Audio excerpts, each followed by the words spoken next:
শহরের নামকরা মাস্তান রাফিদের যৌনাঙ্গ কেটে কে যেন ইয়ামিনের ফেয়ার অ্যান্ড লাভলি বিজ্ঞাপন পোস্টারের মাঝ বরাবর লটকে রেখে দিয়ে গেছে। পুরো শহরকে যেন তাক লাগিয়ে দিয়েছে এই বিষয়টা। সবাই রাস্তার মাঝে জড়সড় হয়ে বিজ্ঞাপন পোস্টারের দিকে অবাক দৃষ্টিতে তাকিয়ে আছে। তার এত ক্ষমতা বা বুকের পাঠা যে রাফিদের মতো মাস্তানের এমন দুর্ধর্ষ অবস্থা করেছে। আমি কলেজের দিকেই যাচ্ছিলাম, কিন্তু মানুষের হট্টগোল দেখে সেখানেই দাঁড়িয়ে গেলাম। একজন মানুষ থেকে জিজ্ঞেস করলাম, ভাই কি হয়েছে এখানে? আরে ভাই, দেখছেন না কি হয়েছে? শহরের নামকরা মাস্তান রাফিদের যৌনাঙ্গ কেটে কে যেন লটকে রেখেছে ফেয়ার অ্যান্ড লাভলি পোস্টারের মাঝে। শুধু তাই নয়, যে এমনটা করেছে যে তার একটা নামের কোলন ছেড়ে দিয়ে গেছে, যেটাতে লেখা আছে মাফিয়া গার্ল। লোকটার কথা শুনে থতমত খেয়ে গেলাম, কিন্তু লোকটাকে বুঝতে দিলাম না। ভাই, কে এই মাফিয়া গার্ল? তার বিষয়ে কোনো কিছু জানেন কি? ভাই, তার বিষয়ে আমি কেন, শহরের ডিবি পুলিশরাও তার খোঁজ বের করতে পারিনি। এমন ডেঞ্জারাস এই মাফিয়া গার্ল। আগের বারও লোকাল থানার ওসিকে এই অবস্থায় করে মেরেছিল। ভাই, তাহলে তো অনেক খাতারনাক একটা মানুষ এই মাফিয়া গার্ল। হ্যাঁ, অনেক খতরনাক সে। এবার আমি চললাম ভাই, কখন তার কানে পৌঁছে যায় যে আমি তাকে নিয়ে কথা বলছি, পরে সে আমারও এমন ভয়ঙ্কর অবস্থা করবে। ভাই, মাপও চাই, দোয়াও চাই। এমন বিধ্বংসভাবে মরার কোনো ইচ্ছে নেই আমার। তবে শেষে একটা কথা বলি, মাফিয়া গার্ল যেটা করেছে সেটা একদম ঠিক করেছে। কারণ এই রাফিদ অনেক অত্যাচার করেছে শহরের মানুষকে। এই জালিমের মজা বুঝিয়েছে মাফিয়া গার্ল।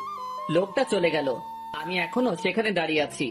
আমার মাথায় খালি একটা জিনিসই ঘুরপাক খাচ্ছে, যে এমনটা করেছে তার আসলেই অনেক বড় বুকের পাঠা। কে এই মাফিয়া গার্ল? না, এই মাফিয়া গার্লের সাথে আমি দেখা করব। তখনই কলেজ ফ্রেন্ড শামীম ফোন দিল। রে বেটা, তুই কই রে? তাড়াতাড়ি কলেজে আয়। কেন, কিছু হয়েছে নাকি রে? তুই কি রাফিদের বিষয়ে কিছু শুনিসনি? হ্যাঁ, শুনেছি, আর আমি তো সেখানে দাঁড়িয়ে আছি। বাবারে, কি কলিজা মাফিয়া গালের! এমন নাম করা নেতাকে সে এইভাবে কেলিয়ে দিল, আমার তো ভাবতে অবাক লাগছে। আচ্ছা, তুই তাড়াতাড়ি কলেজে আয়। কলেজেও এসব নিয়ে তোলপাড় চলছে, কারণ রাফিদ কলেজ নেতা ছিল।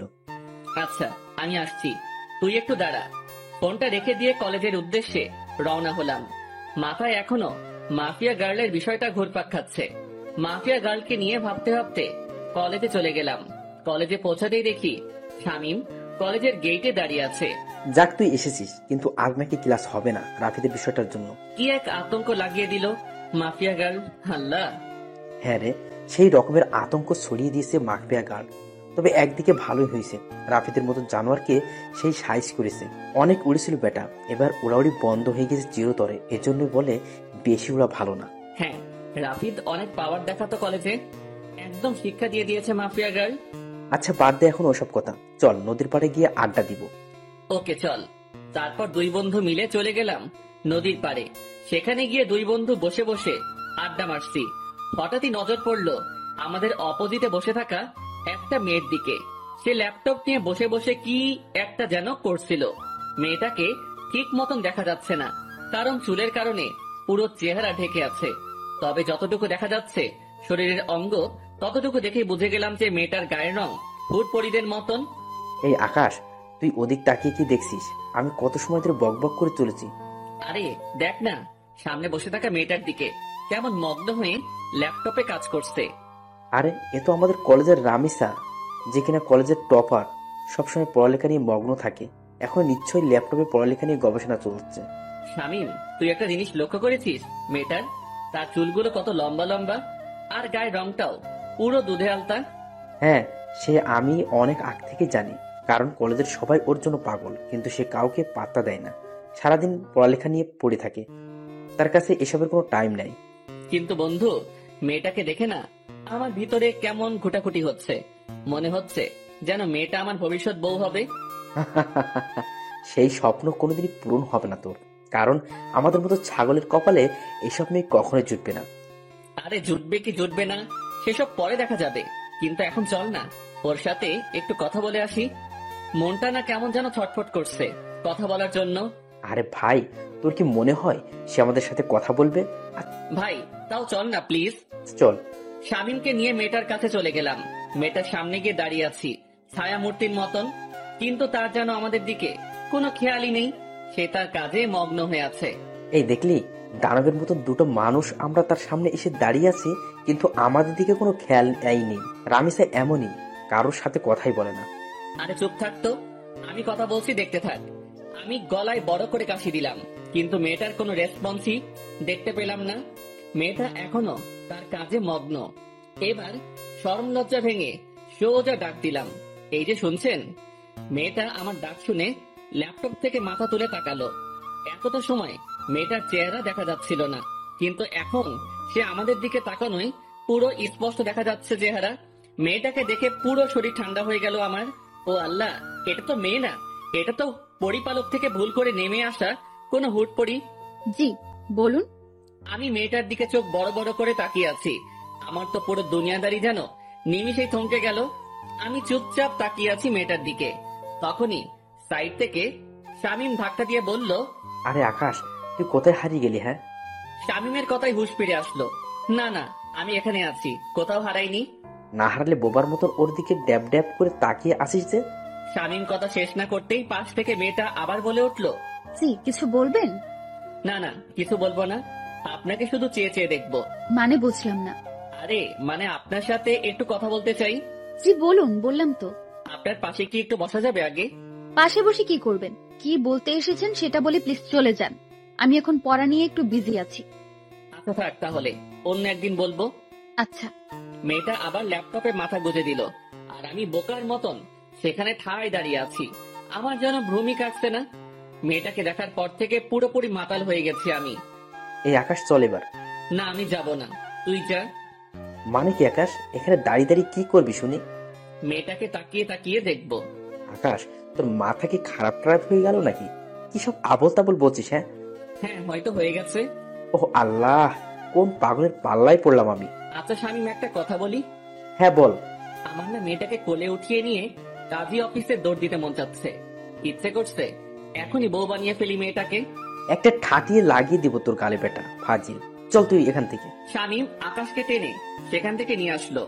শামীম, এমনটা না করলেও পারতিস, আর একটু দেখতে দিলে কি হতো মেয়েটাকে। একদম চুপ তুই। কি সব পাগলামো শুরু করছিস আকাশ? মাথায় তার কি ছিঁড়ে গেছে নাকি তোর? হ্যাঁ, দেখ বেটা, তুই আমার মনের দুঃখ বুঝলি না। থাক তুই, আমি বাসায় গেলাম। শামীমকে ফেলে রেখে সেখান থেকে সোজা বাসায় চলে আসলাম। বাসায় এসে ব্যাগ রেখে ওয়াশরুমে চলে গেলাম। একটু পর ওয়াশরুম থেকে বের হয়ে না খেয়ে সোজা শুয়ে পড়লাম। মেয়েটাকে দেখার পর থেকে যেন খাওয়া দাওয়ার সমস্ত রুচি উঠে গেছে আমার। বিছানায় শুয়ে শুয়ে মেয়েটার কথা ভাবতে লাগলাম। মেয়েটাকে নিয়ে ভাবতে ভাবতে কখন যে ঘুমিয়ে গেছি আল্লাহ জানে। এক ঘুমে রাত হয়ে যায়, তাও ঘুম ভাঙেনি আমার। শামীম ফোন দিয়ে ঘুম ভাঙিয়েছে। আকাশ তুই কি করছিস রে? আরে ঘুমাচ্ছি। হ্যাঁ, এমনটাই করবি। এদিকে দুনিয়াদারি পুরো ধ্বংস হয়ে যাচ্ছে, আর তুই পরে পরে ঘুমাচ্ছিস, বেটা বলদ। আরে কি হয়েছে? তাড়াতাড়ি ইউটিউব ওপেন কর। একটা চ্যানেল থেকে মাফিয়াকার লাইভ এসেছে, আমি তোকে লিংক দিয়ে দিচ্ছি। কি? তাড়াতাড়ি লাফ দিয়ে বিছানা ছেড়ে উঠে পড়লাম। তারপর ফোনের ডাটা অন করে শামীমের দেওয়া লিঙ্কটা থেকে ইউটিউবে প্রবেশ করলাম। ইউটিউবে প্রবেশ করতেই দেখি মাফিয়া গার্ল লাইভে এসেছে। চেহারা দেখা যাচ্ছে না, পুরো মুখ ঢাকা তার। আর তার থেকে বড় কথা, মেকানিক্যাল একটা অটো ভয়েস থেকে সে লাইভে এসেছে। দেখুন, সবার উদ্দেশ্য করেই বলছি, আমাকে ধরা তো দূরের কথা, সেসব কিছু নিয়ে চিন্তা করলেও ঘাট থেকে মস্তক আলাদা করে দিব আমি। আর আজকে লাইভে আসার উদ্দেশ্য হলো নেতা রাফিদের ব্যাপারে কিছু জানানোর আছে আপনাদেরকে। রাফিদ এখনো জীবিত, কিন্তু আজ তার শেষ দিন। আগামীকাল শহরের যে কোনো এক স্থানে রাফিদের লাশ আমি ফেলে রেখে যাব। তার লাশ উদ্ধার করে নিয়ে যাওয়ার অনুরোধ রইল ডিবি পুলিশের কাছে। আর সর্বশেষে আমি আবারও বলছি, মাফিয়া গার্লের সন্ধান কেউ করতে যাবেন না, তাহলে কিন্তু রক্তের বন্যা বয়ে যাবে দেশে। তারপর ধুম করে লাইট কেটে দিল। মাফিয়া গার্লের সাহস দেখে শুধু অবাক হচ্ছি। না, মাফিয়া গার্লকে যে করেই হোক আমি খুঁজে বের করব। মাফিয়া গার্লের এই লাইভ মিনিটের মধ্যেই পুরো দেশে ভাইরাল হয়ে গেল। এক লাইভে যেন পুরো আতঙ্ক ছড়িয়ে গেল মানুষের মনে। সবার মুখে মুখে মাফিয়া গার্ল আর মাফিয়া গার্ল। কে এই মাফিয়া গার্ল? সবার একটাই প্রশ্ন। একটু পর চ্যানেল আর লাইভটা কেটে দিল মাফিয়া গার্ল। পুরো সবকিছু সে ভ্যানিশ করে দিয়েছে। পুরোপুরি উধাও হয়ে গেল সমস্ত কিছু। কিন্তু সবার মুখে মুখেই মাফিয়া গার্লের নাম ছড়িয়ে গেছে। ফেসবুক, টুইটার, যেখানেই যাই সেখানেই মাফিয়া গার্ল নিয়ে পোস্ট। বাপরে বাপ, এটা কি মেয়ে নাকি মানুষরূপী কোনো চিতাবাঘ? আল্লাহ ভালো জানে। এসব নিয়ে ভাবতে ভাবতে আরো কিছু সময় চলে গেল। না, এসব নিয়ে এখন আর ভাবা চলবে না। আগে গিয়ে কিছু খেয়ে নেই। বিছানা ছেড়ে উঠে পড়লাম। তারপর হাত মুখে পানির ছিটা দিয়ে এসে কিছু খেয়ে নিয়ে আবারও ঘুমিয়ে পড়লাম। সকালবেলা ঘুম ভাঙলো ফোনের আওয়াজে। কে যেন কিছু একটা মেইল করেছে। ঘুমের ঘরে ফোনটা হাতে নিয়ে মেইলটা ওপেন করলাম। দেখলাম একটা ভয়েস মেইল। ভয়েসটা প্লে করলাম। প্লে করতেই আমার পুরো হুঁশ উড়ে গেল। আমি এক লাফ দিয়ে সোজা বিছানা ছেড়ে উঠে দাঁড়িয়ে গেলাম। মাফিয়া গার্লের সেই ভয়ঙ্কর আওয়াজে কেউ আমায় মেইল করেছে। বৎস, আমার অস্তিত্ব তালাশ করতে চেও না। আমার অস্তিত্ব তালাশ করতে গেলে নিজের অস্তিত্বই হারিয়ে ফেলবে। ভয়েসটা শুনে থতমত খেয়ে গেলাম। এটা কি করে সম্ভব?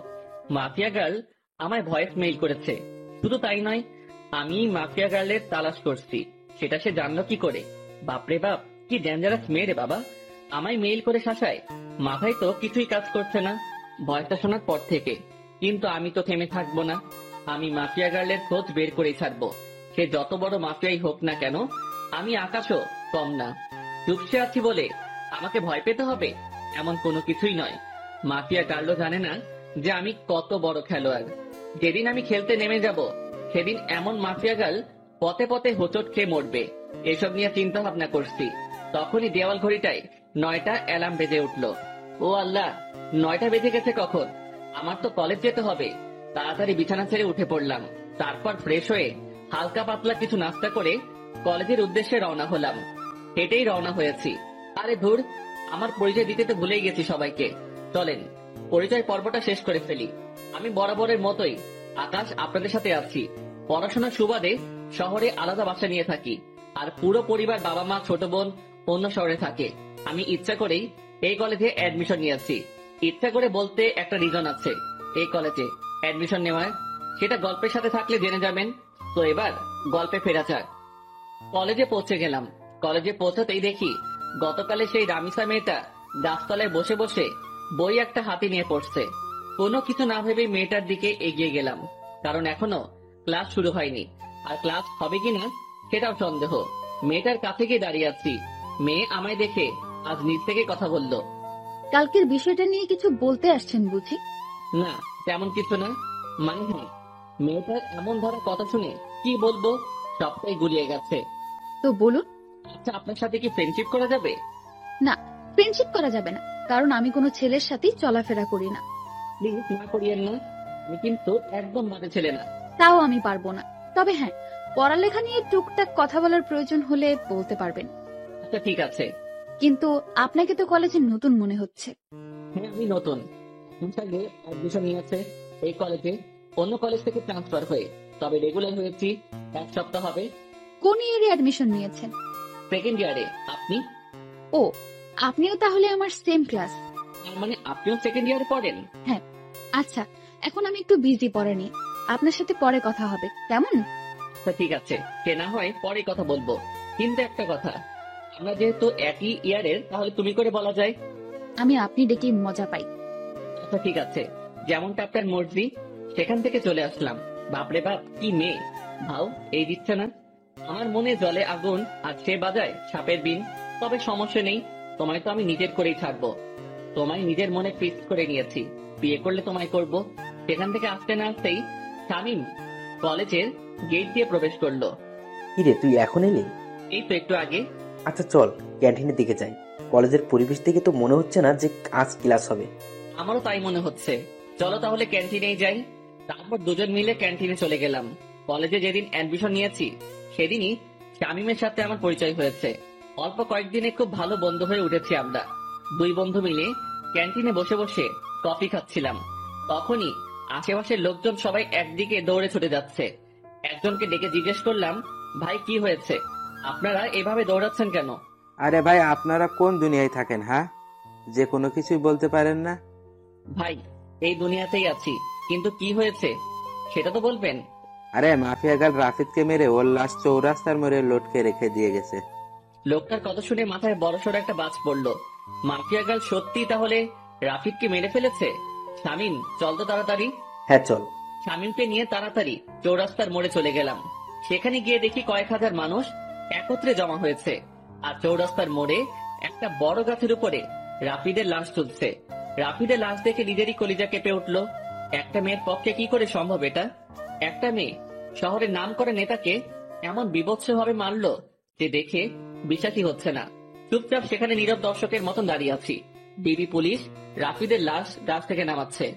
রাফিদের সারা শরীরে স্পট। মানুষজনকে ঠেলে ডিবি পুলিশের দিকে এগিয়ে গেলাম। ডিবি পুলিশ রাফিদের লাশ মাটিতে নামালো। তাকে মাটিতে নামিয়ে শরীরের তল্লাশি চালিয়ে দেখে রাফিদের পকেটে একটা চিঠি, যেটাতে লেখা আছে, আজ দুপুর 3টায় আমি কালকের ন্যায় লাইভে আসবো, সবাই তৈরি থাকেন ধামাকার জন্য। মাফিয়া গার্লের চিঠি পড়ে সবার চোখ কপালে উঠে গেল। কি করতে যাচ্ছে মাফিয়া গার্ল? রাফিদকে তো মেরে ফেলেছে, আবার কি নতুন করে ধামাকা দিবে সে? না, আজ লাইভ দেখতে হবে। এদিকে ডিবি পুলিশ সবার স্থান ত্যাগ করতে বলল। সবাই যে যার মতন চলে গেল। আমিও চলে আসলাম বাসায়। কলেজের দিকে আর গেলাম না।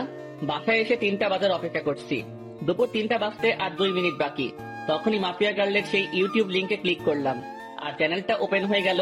3টা বেজে গেছে আর সাথে সাথে চ্যানেলটা থেকে মাফিয়া গার্ল লাইভে চলে আসলো। সে গতকালের ন্যায় মেকানিক্যাল একটা টোন ব্যবহার করে লাইভে এসেছে। আমি জানি আপনারা সবাই আমার লাইভের জন্য অপেক্ষা করছেন, তো অপেক্ষার প্রহর কেটে গেছে, আমি চলে এসেছি। এবার হবে আসল ধামাকা। আপনারা সবাই রাফিদের লাশ তো পেয়ে গেছেন, এবার লিস্টে রয়েছে এসপি ওসমান। তার মরার পালা চলে এসেছে। এসপি ওসমান, মৃত্যুর জন্য তৈরি হয়ে নে। এবার তোকে আমার হাত থেকে কেউ রক্ষা করতে পারবে না। সমাজের আড়ালে লুকিয়ে থাকা সব কটা মুখোশধারীকে এইভাবে ভয়ানক মৃত্যুদণ্ড দিব আমি। কেউ তোদেরকে আমার হাত থেকে বাঁচাতে পারবে না। আর শুনে রাখেন সকলেই, আমি কোনো খারাপ কাজ করছি না, সমাজের নষ্টাগুলোকে বেছে বেছে সাজা দিচ্ছি।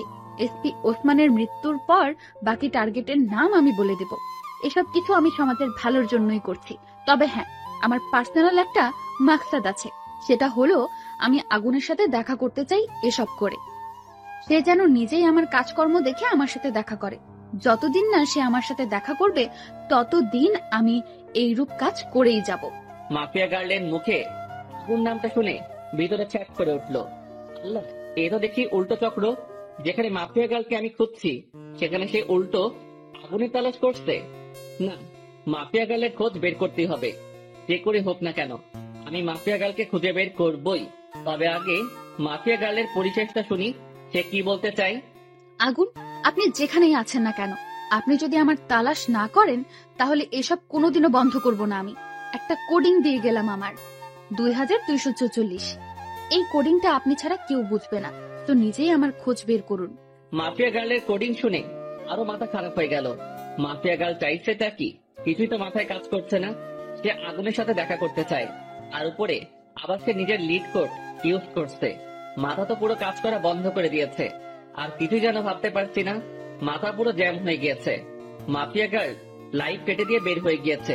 এদিকে আমার মাথায় প্যাটার্ন পড়ে গেছে, মস্তিষ্ক পুরো নিস্তেজ হয়ে গেছে আমার। না, আর না, আগে নিজেকে একটু রিল্যাক্স করি, পরে না হয় মাফিয়া গার্লকে নিয়ে ভাবা যাবে। ডাটা অফ করে দিয়ে শুয়ে পড়লাম। এখন একটু ঘুমাবো, পরে না হয় ঘুম থেকে উঠে বিষয়টা নিয়ে ভাবা যাবে। যেমন ভাবা তেমন কাজ, সব চিন্তা একপাশে রেখে ঘুমিয়ে পড়লাম। বিকাল বেলায় ঘুম থেকে উঠে বাহিরে চলে গেলাম। মাথা কেমন যেন ভারী হয়ে আছে। তাড়াতাড়ি কাকুর দোকানে যেতে হবে আমার, না হয় মাথা ঠিক হবে না। ওনার দোকানে গিয়ে চা খেয়ে আগে মাথা ঠিক করতে হবে।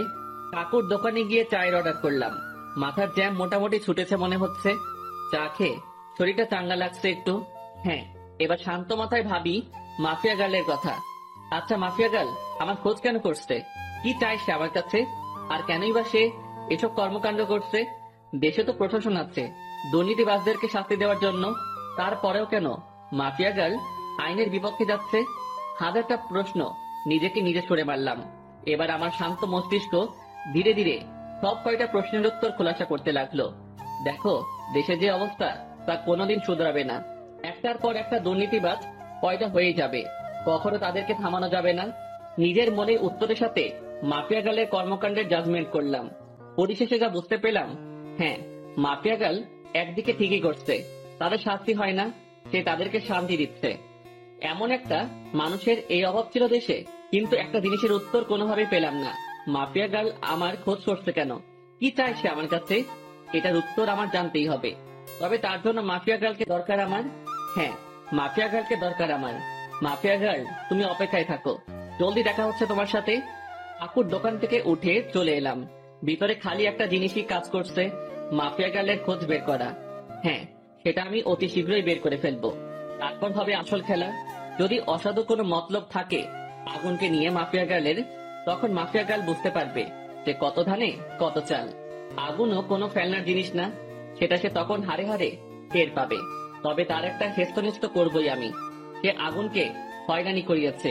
সে জানে না যে সে আগুন নিয়ে খেলা করছে, যে আগুন বছর 3 আগে জ্বলে উঠেছিল। সেদিন কয়েক শতাধিক মানুষের চোখে মুখে ছিল কান্না আর আতঙ্কে ছিল পুরো দেশ। আর সে আগুনকে মাফিয়া গার্ল নামক 2 দিনের একটা মেয়ে ফোর্স করে দেখা করার জন্য। এটার মজাটাকে বুঝাবো আমি। এসব নিয়ে ভাবতে ভাবতে বাসায় চলে এলাম। বাসায় এসে কিছু সময় বই নিয়ে ঘাঁটাঘাঁটি করে উঠে পড়লাম। তারপর খেয়ে দিয়ে বিছানায় পিঠ এলিয়ে দিলাম। শুয়ে শুয়ে ফেসবুকিং করছি, নিউজ ফিড ঘাঁটছিলাম। তখনই মাফিয়া গার্লকে নিয়ে একটা পোস্ট সামনে এলো। কে যেন গ্রুপে মাফিয়া গার্লকে নিয়ে পোস্ট করেছে।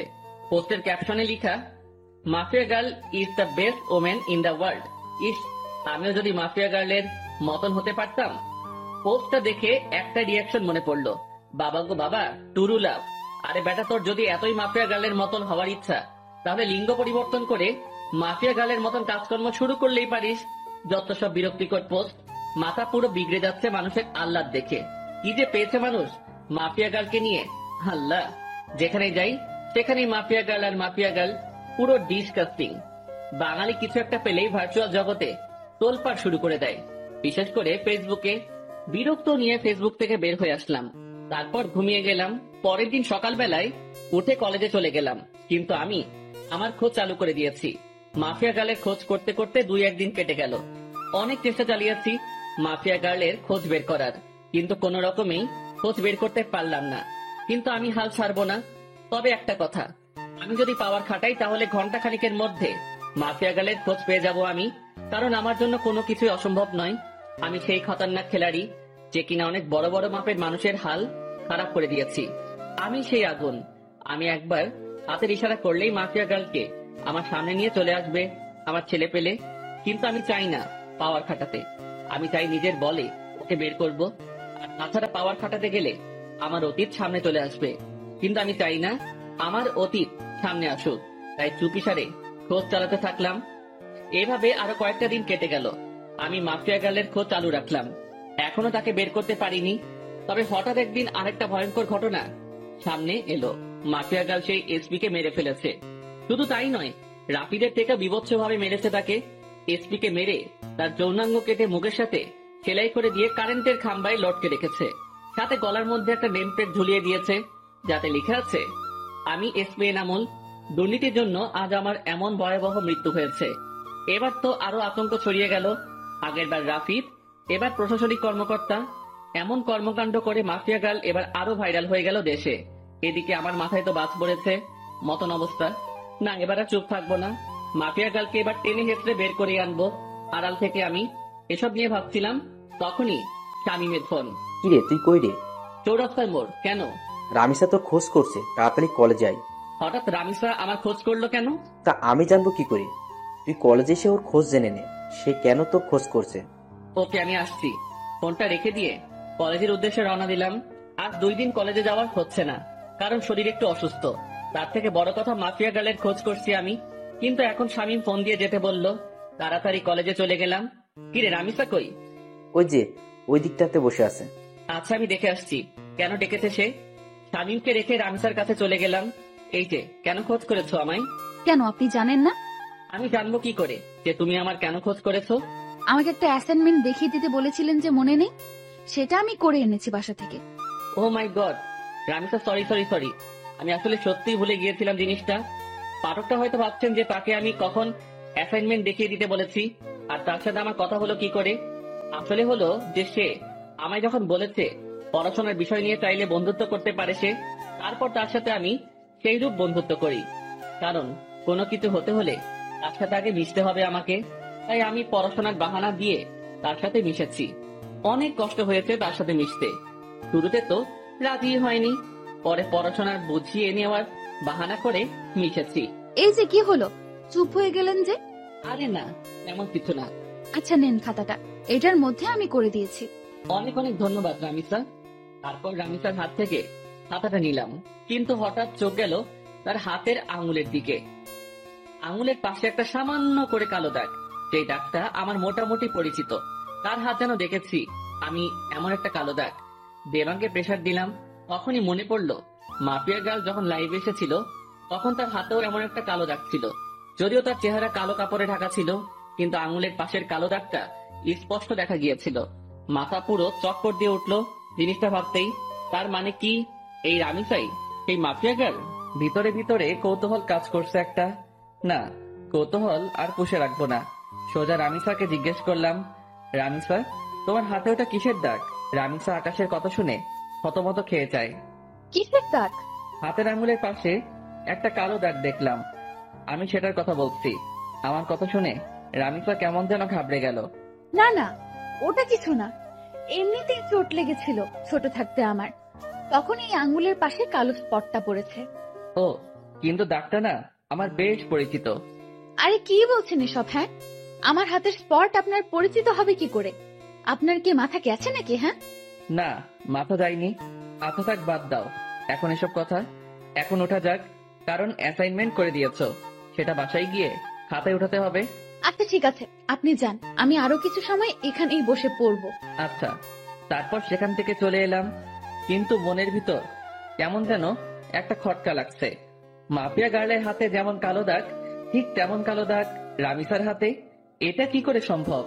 আর তাছাড়া রামিসার সাথে কথা বলার সময় লক্ষ্য করেছি সে কেমন যেন ঘাবড়েছিল। সে যদি সত্যি মাফিয়া গার্ল না হয় তাহলে ঘাবড়েছিল কেন? দূর, মাথায় কিছুই কাজ করছে না।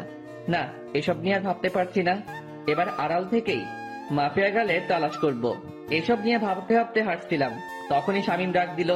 সে আমার জন্য গেটের সামনে দাঁড়িয়ে অপেক্ষা করছিল। কি রে, কেন ডেকেছে রামিসা তোকে? আরে, অ্যাসাইনমেন্ট করার কাজে সাহায্য চেয়েছিলাম, সে সেটা বাসা থেকে করে এনেছে আমার জন্য, সেটাই দিতে ডেকেছিল। ও ভালো, কিন্তু আকাশ, আমার না একটা জিনিস খটকা লাগে। মেয়েটা কেমন যেন অদ্ভুত, কেমন সারাদিন পড়ালেখা নিয়ে ডুবে থাকে, কারোর সাথে তেমন মেশে না, সবসময় একা একা থাকে। কিন্তু এটার রিজন কি? এটার পিছনে হয়তো বড় কোনো রহস্য লুকিয়ে আছে। কারণ দেখ, যারা সবসময় চুপচাপ থাকে তারাই কিন্তু পরবর্তীতে গিয়ে ক্রিমিনাল বের হয়। হ্যাঁ, আমারও খটকা লাগে জিনিসটা নিয়ে, তবে আমরা পজিটিভ ভাবে নিলেই পারি। হয়তোবা সেই জীবনে অনেক বড় ধাক্কা খেয়েছে, তাই এমন নিশ্চুপ হয়ে গেছে। হ্যাঁ, হতেই পারে। আচ্ছা ছাড় এখন এসব কথা, চল বাসার দিকে রওনা দিই। ওকে চল। শামীমের সাথে কথা বলে বাসায় চলে গেলাম। সে তার বাসায় গিয়েছে, আর আমি আমার বাসায়। বাসায় এসে ফ্রেশ হয়ে খেয়ে নিলাম। হোটেলের বয় এসে খাবার রেখে দিয়ে চলে গেছে। খেয়ে দিয়ে বিছানায় গায়ে দিয়ে দিলাম। ফোনটা হাতে নিয়ে ডাটা অন করলাম, ফেসবুকিং করব একটু। কিন্তু অবাক কাণ্ডটা তখনই ঘটলো যখন আমি ফেসবুক অ্যাপসটাতে প্রবেশ করলাম। আমার ফেসবুক অ্যাকাউন্ট অন্য কেউ কন্ট্রোলে নিয়ে নিয়েছে, তবে আমি ফেসবুকে প্রবেশ করলাম ইজিলি ভাবে। আমার অ্যাকাউন্ট অন্য কারো কন্ট্রোলে, সেটা শিওর হলাম মেসেঞ্জার দেখে। আমার নিজের ইনবক্সে অটোমেটিক মেসেজ আসছে। কি রে, অনেক উড়াউড়ি করছিস মনে হয়। মানে বুঝলাম না, আপনি কে আর আমার আইডি কেন হ্যাক করেছেন? আমি কে সেটা আমার কথা শুনেই বুঝে যাবি। আর আইডি হ্যাক করেছি তোর 12টা বাজাতে। মানে আমি আপনার কি ক্ষতি করেছি যে আপনি আমার 12টা বাজাতে আমার আইডি হ্যাক করেছেন? তুই আমার পিছু কেন লেগেছিস? কি মনে করিস তুই নিজেকে? হ্যাঁ, লুকিয়ে খুঁজে বের করে ফেলবি? এত সহজ সবকিছু? কথা শুনে বুঝতে বাকি নাই যে মাফিয়া গার্ল আমার অ্যাকাউন্ট হ্যাক করে নিজের আয়ত্তে নিয়ে নিয়েছে। তাড়াতাড়ি সেটিংসে চলে গেলাম। সেখানে গিয়ে ইনফরমেশন চেক করে দেখি আমার সমস্ত কিছু মাফিয়া গার্ল পরিবর্তন করে ফেলেছে। নাম্বার, জিমেল সবকিছু পরিবর্তন করে নিজের মেইল বসিয়ে দিয়েছে। আরে, সেটিং এ গিয়ে কোনো লাভ নাই, সবকিছু আমার আয়ত্তে। তোর অ্যাকাউন্ট পুরোপুরি ভাবে হ্যাক করে নিয়েছি আমি। তাহলে আমি আইডিতে প্রবেশ করলাম কি করে? আমি চেয়েছি তাই তুই প্রবেশ করতে পেরেছিস, কারণ আমি সবকিছু পরিবর্তন করলেও CLI লগ আউট মারিনি, তাই তুই প্রবেশ করতে পেরেছিস। মানেননি কেন? কারণ আমি চেয়েছিলাম তোর সাথে কথা বলবো, তাই তোর আইডি আয়ত্তে নিয়ে তোর নিজের ইনবক্সেই তোর সাথে কথা বলছি। এত ওরা ভালো না, মাথায় রাখবেন। যেই পাখির ডানা বেশি বড় হয়ে যায় সেই পাখির উঠতে সমস্যা হয়। উঠছিস তো তুই নিজে, তুই আমার খোঁজ করতে উঠে পড়ে কেন লেগেছিস? কি মরার শখ গজিয়েছে? অসাধারণ যোগ, হাসি আসলো আপনার কথা শুনে। হাসি বের করে দিব, টেনশন নিস না। মরার জন্য এত উতাল পাতাল হচ্ছিস তো, সেই শখ আমি পূরণ করে দিব। সবে মাত্র অ্যাকাউন্ট হ্যাক করেছি, আর একটু ধৈর্য ধর, তারপর তুই নিজেই হ্যাক হয়ে যাবি। এই জোকসটা আরো সেরা ছিল, তবে আমার একটু হাসি আসেনি এবার, কারণ এমন আবাল সাবাল আমি গুনি না। আর আপনি যত বড় মাফিয়া হন না কেন, সেসব আমার দেখার বিষয় না। তো আমার ভয় দেখাতে আসিয়েন না। আপনার মতন অনেক বড় বড় খিলাড়ি দেখেছি আমি। তো ফাও ফাও পাগলামো না করে নিজের মতন থাকেন, না হয় নিজের বিপদ নিজেই ডেকে আনবেন। তুই মনে হয় আমার সম্পর্কে ভালো করে না জেনে কথা বলছিস। আপনার সম্পর্কে না জেনে কথা বলছি না, বরং আপনি আমার সম্পর্কে না জেনে কথা বলছেন। শুনেন, কারোর সাথে পাঙ্গা নেওয়ার আগে দেখে শুনে নিবেন, না হয় পরে দেখা যাবে বিপরীত পক্ষ বাপ লেভেলের মানুষ। তো বুঝে শুনে পাঙ্গা নেন। বাপ না চিনে পাঙ্গা নিতে আসবেন তো সোজা বাসমারা খাবেন।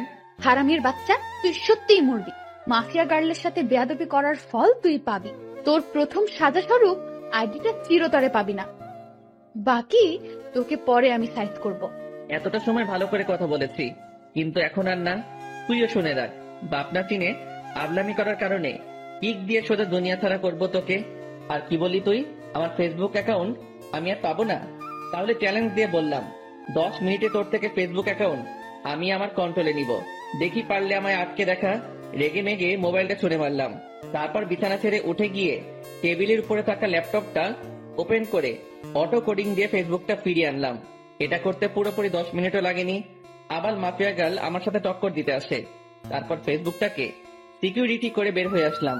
কোনোদিন যদি মাফিয়া গার্লকে সামনে পাই, গাল দুটো লাল করে দিব সোজা। অ্যাকাউন্ট সিকিউরিটি করে আবারও শুয়ে পড়লাম। এবারে শোয়াতে কখন যে ঘুমিয়ে গেছি তা বলতে পারবো না। বিকাল বেলায় শামীম ফোন দিয়ে ঘুম ভাঙায়। আকাশ, চল আজ কোথাও গিয়ে ঘুরে আসি। বেটা ঘুম থেকে তুলে বলেছিস ঘুরতে যেতে? কত আরামের ঘুমটাই না গিয়েছিলাম। এই রাখ তোর ঘুম, 10 মিনিটের মধ্যে তামান্না আবাসিকের সামনে আসবি। শালা গরু, ঘুমটাই মাটি করে দিয়েছিস পুরো। ওকে দাঁড়া, আসছি। তারপর ফোন রেখে দিয়ে গায়ে শার্ট লাগিয়ে নিলাম। তারপর জায়গা মতন চলে গেলাম। সেখানে গিয়ে দেখি শামীম আগে থেকে হাজির। বাহ, মহারাজ এসেছেন।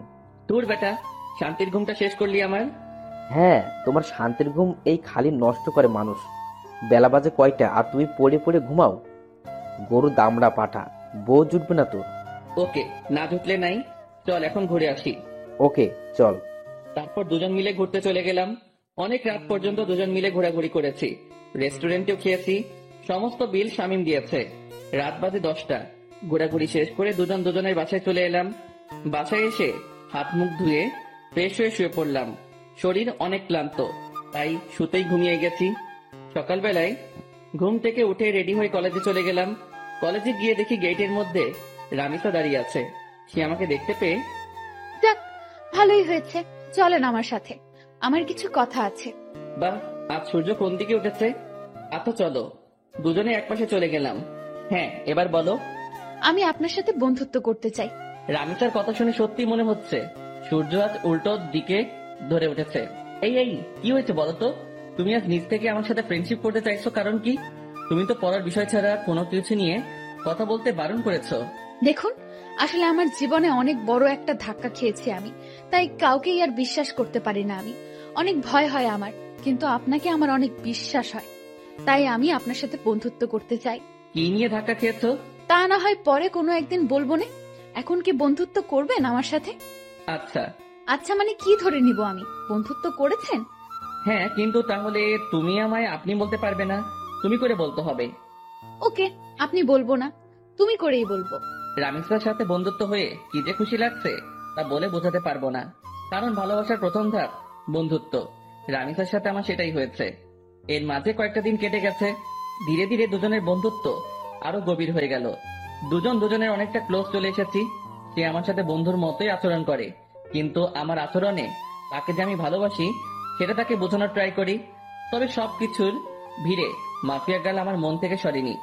তাকে এখনো খোঁজ করে বেড়াচ্ছি আমি, কিন্তু কোনো খোঁজই পাইনি তার। তবে রামিসাকে আমার কিছুটা সন্দেহ হয়, কারণ তার হাতের কালো দাগটা মাফিয়া গার্লের সাথে মিলে। কিন্তু তাকে কখনো আমি কিছু জিজ্ঞেস করিনি, কারণ সে যদি না হয় পরে আরেক বিপাকে পড়তে হবে আমাকে। তবে যেদিন সত্যি মাফিয়া গার্লের খোঁজ পাবো সেদিন তাকে ধরবো। সেটা যদি রামিসাও হয় তাহলেও তাকে ধরবো। এভাবেই দিন কাটতে থাকে। একদিন সকালবেলা ঘুম থেকে উঠে কলেজে যাওয়ার জন্য ফ্রেশ হচ্ছি। ব্রাশ হাতে নিয়ে ওয়াশরুমে দাঁড়িয়ে দাঁড়িয়ে দাঁত ব্রাশ করছিলাম। হঠাৎই ওয়াশরুমের আয়নায় কিছু একটা চোখে পড়লো। ভালো করে লক্ষ্য করে দেখলাম আমার পিছন বরাবর মাস্ক পরে কেউ একজন দাঁড়িয়ে আছে। মাস্ক আর চেহারার আকৃতি দেখে বুঝতে বাকি রইল না আমার যে আমার পিছনে মাফিয়া গার্ল দাঁড়িয়ে আছে। আজ মাফিয়া গার্লের শেষ দিন, কেমন ঘটিয়ে দিব। আজ মাফিয়া গার্লের সাথে সাথে ঘাড় ঘুরিয়ে পিছনে তাকালাম, কিন্তু অবাক করা বিষয়, পিছনে কাউকে দেখতে পেলাম না। মিনিটের মধ্যে মাফিয়া গার্ল যেন কোথায় হাওয়া হয়ে গেল।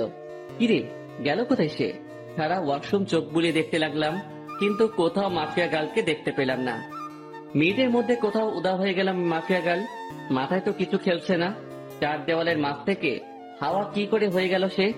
মাফিয়া গার্ল কি সত্যি এখানে এসেছিল, না আমি চোখে ধাঁধা খেয়েছি? নিজেকে চিমটি কেটে দেখলাম, না সত্যি তো এখানে কেউ নাই। তার মানে আমি ধাঁধা খেয়েছি। ওফ আল্লাহ, এই মাফিয়া গার্লকে যে আমি কি করব তা আমি নিজেও জানি না। খালি সময়ের অপেক্ষায় আছি, সময়টা হোক একবার। তারপর তাড়াতাড়ি ফ্রেশ হয়ে বের হয়ে এলাম ওয়াশরুম থেকে। তারপর নাস্তা করে কলেজের উদ্দেশ্যে রওনা হলাম। কলেজে পৌঁছে রামিসার সাথে ক্লাসে চলে গেলাম। শামীম আজ কেন জানি কলেজে আসেনি। আমি আর রামিসা ক্লাস শেষ করে আড্ডা দিতে বসলাম একটা নির্জন জায়গায়। আচ্ছা আকাশ, তোমার একটা কথা বলি আমি। হ্যাঁ বলো। আচ্ছা, কোনোদিন যদি আমার সম্পর্কে এমন কোনো কিছু শোনো তুমি, যেটা তুমি কোনোদিন আমার থেকে এক্সপেক্ট করোনি। মানে কি, বুঝলাম না। আরে তেমন কিছু না, এমনিই বলো, যে তখন তোমার রিয়েকশন কেমন হবে। অবাক করা কোনো কিছু শুনলে তো অবাকই হব, কিন্তু কি শুনবো সেটা তো বলো। আরে বললাম তো তেমন কিছু না, এমনিই মনে হলো কথাটা মনের মধ্যে, তাই জিজ্ঞেস করলাম। রামিসা, তোমার একটা কথা বলি প্লিজ, আমার থেকে কখনো কোনো কথা লুকিও না তুমি। কারণ তুমি জানো না যে তোমার জন্য আমার মনে কতটুকু জায়গা রয়েছে। না, লুকাবো না কোনো কথা। আচ্ছা রামিসা, আরেকটা কথা, আমি চাই তুমি আমার সাথে সারা জীবন থাকো। সারা জীবন কি করে থাকবো? আজ না হয় একই সাথে পড়ে দেখে এতটা মিল মহব্বত, কিন্তু একদিন না একদিন তো ছেড়ে যেতেই হবে। রামিসার কথা শুনে কলিজাটা মোচড় মেরে উঠলো। আমি যেন কথাটা শোনার জন্য প্রস্তুত ছিলাম না। না, যত যাই হোক, রামিসা আমায় ছেড়ে যেতে পারে না। আমি আমার জীবনের বিনিময় হলেও তাকে আটকে রাখবো আমার কাছে। খপ করে রামিসার হাত চেপে ধরলাম। আই আকাশ, কি করছো কি? রামিসা, না, তুমি আমায় ছেড়ে কখনো কোথাও যাবে না। আমি তোমায় কোথাও যেতে দিব না। যেদিন তোমায় প্রথম দেখি সেদিনই ভালোবেসে ফেলি তোমায়।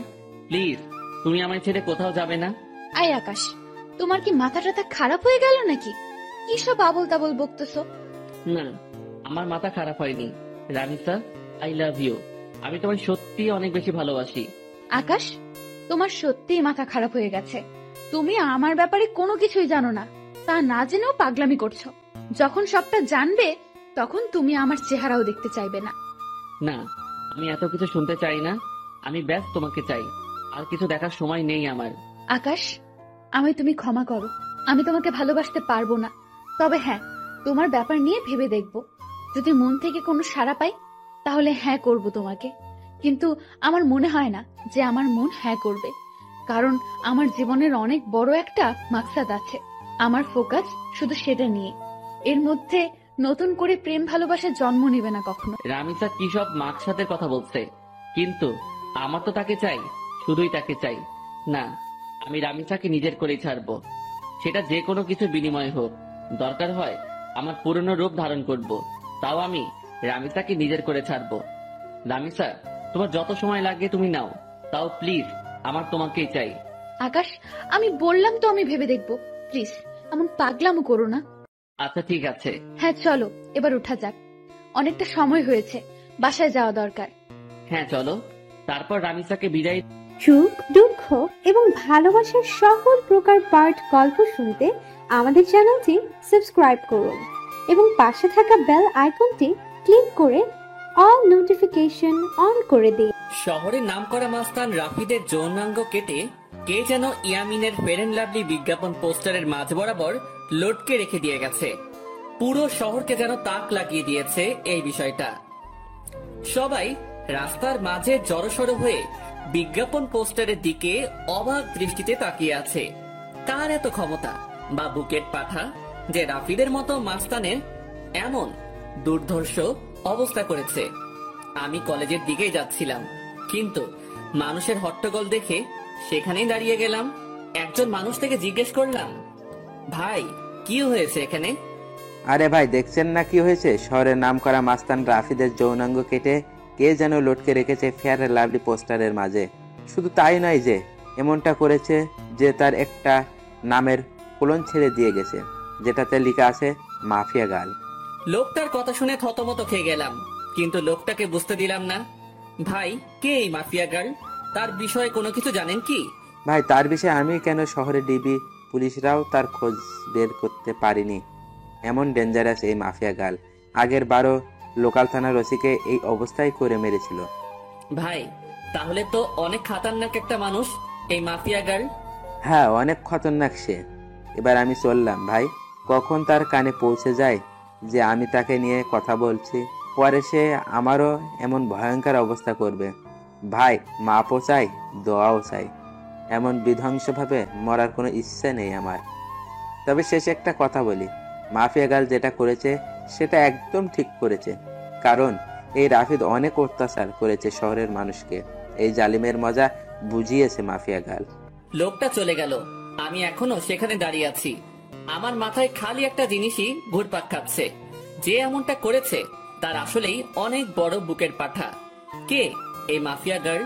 না, এই মাফিয়া গার্লের সাথে আমি দেখা করব। তখনই কলেজ ফ্রেন্ড শামীম ফোন দিল। কিরে বেটা, তুই কই রে? তাড়াতাড়ি কলেজ যায়। কেন, কিছু হয়েছে নাকি রে? তুই কি রাফিদের বিষয়ে কিছু শুনিসনি? হ্যাঁ শুনেছি, আর আমি তো সেখানে দাঁড়িয়ে আছি। বাবারে, কি কলিজা মাফিয়া গালের! এমন নাম করা নেতাকে সে এইভাবে কেলিয়ে দিল, আমার তো ভাবতে অবাক লাগছে। আচ্ছা, তুই তাড়াতাড়ি কলেজ যাই। কলেজেও এসব নিয়ে তোলপাড় চলছে, কারণ রাফিদ কলেজ নেতা ছিল। আচ্ছা, আমি আসছি, তুই একটু দাঁড়া। ফোনটা রেখে দিয়ে কলেজের উদ্দেশ্যে রওনা হলাম। মাথায় এখনো মাফিয়া গার্লের বিষয়টা ঘুরপাক খাচ্ছে। মাফিয়া গার্লকে নিয়ে ভাবতে ভাবতে কলেজে চলে গেলাম। কলেজে পৌঁছাতেই দেখি শামীম কলেজের গেটে দাঁড়িয়ে আছে। যাক, তুই এসেছিস, কিন্তু আজ নাকি ক্লাস হবে না রাফিদের বিষয়টার জন্য। কি এক আতঙ্ক লাগিয়ে দিল মাফিয়া গার্ল! আল্লাহ! হ্যাঁ রে, সেই রকমের আতঙ্ক ছড়িয়ে দিয়েছে মাফিয়া গার্ল। তবে একদিকে ভালোই হয়েছে, রাফিদের মতো জানোয়ারকে সেই সাইজ করেছে। অনেক উড়েছিল বেটা, এবার উড়াউড়ি বন্ধ হয়ে গেছে চিরতরে। এজন্য বলে বেশি উড়া ভালো না। হ্যাঁ, রাফিদ অনেক পাওয়ার দেখাতো কলেজে, একদম শিক্ষা দিয়ে দিয়েছে মাফিয়া গার্ল। আচ্ছা, বাদ দে এখন ওসব কথা, চল নদীর পাড়ে গিয়ে আড্ডা দিব। ওকে চল। তারপর দুই বন্ধু মিলে চলে গেলাম নদীর পাড়ে। সেখানে গিয়ে দুই বন্ধু বসে বসে আড্ডা মারছি। হঠাৎই নজর পড়লো আমাদের অপোজিটে বসে থাকা একটা মেয়ের দিকে। সে ল্যাপটপ নিয়ে বসে বসে কি একটা যেন করছিল। মেয়েটাকে ঠিক মতন দেখা যাচ্ছে না, কারণ চুলের কারণে পুরো চেহারা ঢেকে আছে।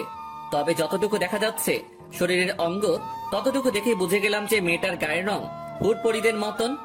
এই আকাশ, তুই ওদিক তাকিয়ে কি দেখছিস? আমি কত সময় ধরে বকবক করে চলেছি। আরে দেখ না, সামনে বসে থাকা মেয়েটার দিকে কেমন মগ্ন হয়ে ল্যাপটপে কাজ করছে। আরে, এ তো আমাদের কলেজের রামিসা, যে কিনা কলেজের টপার, সবসময় পড়ালেখা নিয়ে মগ্ন থাকে। এখন নিশ্চয়ই ল্যাপটপে পড়ালেখা নিয়ে গবেষণা চলছে। শামীম, তুই একটা জিনিস লক্ষ্য করেছিস? মেয়েটার তার চুলগুলো কত লম্বা লম্বা, আর গায়ের রংটাও পুরো দুধে আলতা। হ্যাঁ, সে আমি অনেক আগ থেকে জানি, কারণ কলেজের সবাই ওর জন্য পাগল, কিন্তু সে কাউকে পাত্তা দেয় না। সারাদিন পড়ালেখা নিয়ে পড়ে থাকে, তার কাছে এসবের কোনো টাইম নেই। কিন্তু বন্ধু, মেয়েটাকে দেখে না আমার ভিতরে কেমন ঘুটাঘুটি হচ্ছে। মনে হচ্ছে যেন মেয়েটা আমার ভবিষ্যৎ বউ হবে। সেই স্বপ্ন কোনোদিনই পূরণ হবে না তোর, কারণ আমাদের মতো ছাগলের কপালে এসব মেয়ে কখনোই জুটবে না। আরে জুটবে কি জুটবে না সেসব পরে দেখা যাবে, কিন্তু এখন চল না ওর সাথে একটু কথা বলে আসি। মনটা না কেমন যেন ছটফট করছে কথা বলার জন্য। আরে ভাই, তোর কি মনে হয় সে আমাদের সাথে কথা বলবে? ভাই তাও চল না প্লিজ। চল। শামীমকে নিয়ে মেয়েটার কাছে চলে গেলাম। মেয়েটার সামনে গিয়ে দাঁড়িয়ে আছি ছায়া মূর্তির মতন, কিন্তু তার যেন আমাদের দিকে কোনো খেয়ালই নেই। সে তার কাজে মগ্ন হয়ে আছে। এই দেখলি, দানবের মতো দুটো মানুষ আমরা তার সামনে এসে দাঁড়িয়ে আছি, কিন্তু আমাদের দিকে কোনো খেয়াল নেই। রামিসা এমনই, কারোর সাথে কথাই বলে না। আরে চুপ থাকতো, আমি কথা বলছি, দেখতে থাক। আমি গলায় বড় করে কাশি দিলাম, কিন্তু মেয়েটার কোনো রেসপন্সই দেখতে পেলাম না। মেয়েটা এখনো তার কাজে মগ্ন। এবার শরম লজ্জা ভেঙে সোজা ডাক দিলাম, এই যে শুনছেন? মেয়েটা আমার ডাক শুনে ল্যাপটপ থেকে মাথা তুলে তাকালো। এতটা সময় মেয়েটার চেহারা দেখা যাচ্ছিল না, কিন্তু এখন সে আমাদের দিকে তাকানোই পুরো স্পষ্ট দেখা যাচ্ছে চেহারা। মেয়েটাকে দেখে পুরো শরীর ঠান্ডা হয়ে গেল আমার। ও আল্লাহ, এটা তো মেয়ে না, এটা তো পরিপালক থেকে ভুল করে নেমে আসা কোনো হুটপড়ি। জি বলুন। আমি মেয়েটার দিকে চোখ বড় বড় করে তাকিয়ে আছি। আমার তো পুরো দুনিয়াদারি যেন নিমিষেই থমকে গেল। আমি চুপচাপ তাকিয়ে আছি মেয়েটার দিকে। তখনই সাইড থেকে শামীম ধাক্কা দিয়ে বলল, আরে আকাশ, তুই কোথায় হারিয়ে গেলি? হ্যাঁ, শামীমের কথায় হুঁশ ফিরে আসলো। না না, আমি এখানে আছি, কোথাও হারাইনি। না হারালে বোবার মতন ওর দিকে ড্যাব ড্যাব করে তাকিয়ে আসিস যে। শামীম কথা শেষ না করতেই পাশ থেকে মেয়েটা আবার বলে উঠল, জি কিছু বলবেন? না না, কিছু বলবো না, আপনাকে শুধু চেয়ে চেয়ে দেখবো। মানে বুঝলাম না। আরে মানে আপনার সাথে একটু কথা বলতে চাই। জি বলুন, বললাম তো। আপনার পাশে কি একটু বসা যাবে আগে? পাশে বসে কি করবেন? কি বলতে এসেছেন সেটা বলে প্লিজ চলে যান। আমি এখন পড়া নিয়ে একটু বিজি আছি। আচ্ছা থাক, তাহলে অন্য একদিন বলবো। আচ্ছা। মেয়েটা আবার ল্যাপটপে মাথা গুজে দিল, আর আমি বোকার মতন সেখানে ঠায় দাঁড়িয়ে আছি। আমার যেন ভূমি কাটছে না। মেয়েটাকে দেখার পর থেকে পুরোপুরি মাতাল হয়ে গেছি আমি। এই আকাশ, চল এবার। না, আমি যাব না, তুই যা। মানে কি আকাশ, এখানে দাঁড়িয়ে দাঁড়িয়ে কি করবি শুনি? মেয়েটাকে তাকিয়ে তাকিয়ে দেখবো। আকাশ, তোর মাথা কি খারাপ টারাপ হয়ে গেল নাকি? কি সব আবল তাবল বলছিস? হ্যাঁ হ্যাঁ, হয়তো হয়ে গেছে। ওহ আল্লাহ, কোন পাগলের পাল্লায় পড়লাম আমি। আচ্ছা শামীম, একটা কথা বলি। হ্যাঁ বল। আমার না মেয়েটাকে কোলে উঠিয়ে নিয়ে কাজী অফিসে দৌড় দিতে মন চাচ্ছে। ইচ্ছে করছে এখনই বউ বানিয়ে ফেলি মেয়েটাকে। একটা ঠাটিয়ে লাগিয়ে দিব তোর গালে বেটা ফাজিল। চল তুই এখান থেকে। শামীম আকাশকে টেনে সেখান থেকে নিয়ে আসলো। শামীম, এমনটা না করলেও পারতিস, আর একটু দেখতে দিলে কি হতো মেয়েটাকে। একদম চুপ তুই। কি সব পাগলামো শুরু করছিস আকাশ? মাথায় তার কি ছিঁড়ে গেছে নাকি তোর? হ্যাঁ, দেখ বেটা, তুই আমার মনের দুঃখ বুঝলি না। থাক তুই, আমি বাসায় গেলাম। শামীমকে ফেলে রেখে সেখান থেকে সোজা বাসায় চলে আসলাম। বাসায় এসে ব্যাগ রেখে ওয়াশরুমে চলে গেলাম। একটু পর ওয়াশরুম থেকে বের হয়ে না খেয়ে সোজা শুয়ে পড়লাম। মেয়েটাকে দেখার পর থেকে যেন খাওয়া দাওয়ার সমস্ত রুচি উঠে গেছে আমার। বিছানায় শুয়ে শুয়ে মেয়েটার কথা ভাবতে লাগলাম। মেয়েটাকে নিয়ে ভাবতে ভাবতে কখন যে ঘুমিয়ে গেছি আল্লাহ জানে। এক ঘুমে রাত হয়ে যায়, তাও ঘুম ভাঙেনি আমার। শামীম ফোন দিয়ে ঘুম ভাঙিয়েছে। আকাশ তুই কি করছিস রে? আরে ঘুমাচ্ছি। হ্যাঁ, এমনটাই করবি। এদিকে দুনিয়াদারি পুরো ধ্বংস হয়ে যাচ্ছে আর তুই পরে পরে ঘুমাচ্ছিস বেটা বলদ। আরে কি হয়েছে? তাড়াতাড়ি ইউটিউব ওপেন কর। একটা চ্যানেল থেকে মাফিয়া কার লাইভ এসেছে, আমি তোকে লিংক দিয়ে দিচ্ছি। কি? তাড়াতাড়ি লাফ দিয়ে বিছানা ছেড়ে উঠে পড়লাম। তারপর ফোনের ডাটা অন করে শামীমের দেওয়া লিঙ্কটা থেকে ইউটিউবে প্রবেশ করলাম। ইউটিউবে প্রবেশ করতেই দেখি মাফিয়া গার্ল লাইভে এসেছে। চেহারা দেখা যাচ্ছে না, পুরো মুখ ঢাকা তার। আর তার থেকে বড় কথা, মেকানিক্যাল একটা অটো ভয়েস থেকে সে লাইভে এসেছে। দেখুন, সবার উদ্দেশ্য করেই বলছি, আমাকে ধরা তো দূরের কথা, সেসব কিছু নিয়ে চিন্তা করলেও ঘাট থেকে মস্তক আলাদা করে দিব আমি। আর আজকে লাইভে আসার উদ্দেশ্য হলো নেতা রাফিদের ব্যাপারে কিছু জানানোর আছে আপনাদেরকে। রাফিদ এখনো জীবিত, কিন্তু আজ তার শেষ দিন। আগামীকাল শহরের যে কোনো এক স্থানে রাফিদের লাশ আমি ফেলে রেখে যাব। তার লাশ উদ্ধার করে নিয়ে যাওয়ার অনুরোধ রইল ডিবি পুলিশের কাছে। আর সর্বশেষে আমি আবারও বলছি, মাফিয়া গার্লের সন্ধান কেউ করতে যাবেন না, তাহলে কিন্তু রক্তের বন্যা বয়ে যাবে দেশে। তারপর ধুম করে লাইভ কেটে দিল। মাফিয়া গার্লের সাহস দেখে শুধু অবাক হচ্ছি। না, মাফিয়া গার্লকে যে করেই হোক আমি খুঁজে বের করব। মাফিয়া গার্লের এই লাইভ মিনিটের মধ্যেই পুরো দেশে ভাইরাল হয়ে গেল। এক লাইভে যেন পুরো আতঙ্ক ছড়িয়ে গেল মানুষ। কিন্তু আমার ভিতরে তো দুনিয়ার সমস্ত টেনশন বিরাজ করছে। আকাশ, তুমি যদি এমন গাল ফুলিয়ে বসে থাকো তো কিন্তু খুব খারাপ হবে। সত্যিই কিন্তু আমি তোমাকে নিয়ে ভাববো না। এই না না, আমি আর গাল ফুলিয়ে বসে থাকবো না। তারপর নিজের অনিচ্ছা সত্ত্বেও রামিসার সাথে স্বাভাবিকভাবে কথা বলতে শুরু করলাম। আর সে আমাকে হাসানোর ট্রাই করছে। একটা সময় সত্যি হেসে দিলাম। মেয়েটার আসলে অসাধারণ গুণ আছে। এইভাবে অনেকটা সময় বসে দুজনে মিলে কথা বললাম। ভিতরে সমস্ত টেনশন দূর হয়ে গিয়েছে রামিসার সাথে কথা বলে। মনটা একদম ফ্রেশ এখন। তারপর দুজনেই উঠে পড়লাম ক্যান্টিন থেকে। অনেকটা সময় তো বসলাম, এবার বাসায় যাওয়া দরকার। আচ্ছা, তাহলে কাল আবার দেখা হচ্ছে আমাদের। হ্যাঁ। রামিতার সাথে কথা শেষ করে বাসার দিকে রওনা হলাম। অনেকটা শান্ত আছি এখন। না, এখন আর নিজেকে উত্তেজিত করা যাবে না। একদম শান্তভাবে কাজ বের করব এখন। তারপর বাসায় চলে গেলাম। বাসায় গিয়ে শান্ত মাথায় মাফিয়া গার্লে তালাশ করতে লাগলাম, কিন্তু ফলস্বরূপ কোনো কিছুই পেলাম না। বরাবরের মতোই 0 আসলো ফল, তাও নিজেকে সামনে রাখলাম। আমি খোঁজ চালিয়ে যাব মাফিয়া গার্লের। এভাবে কেটে গেল আরো কয়েকটা দিন।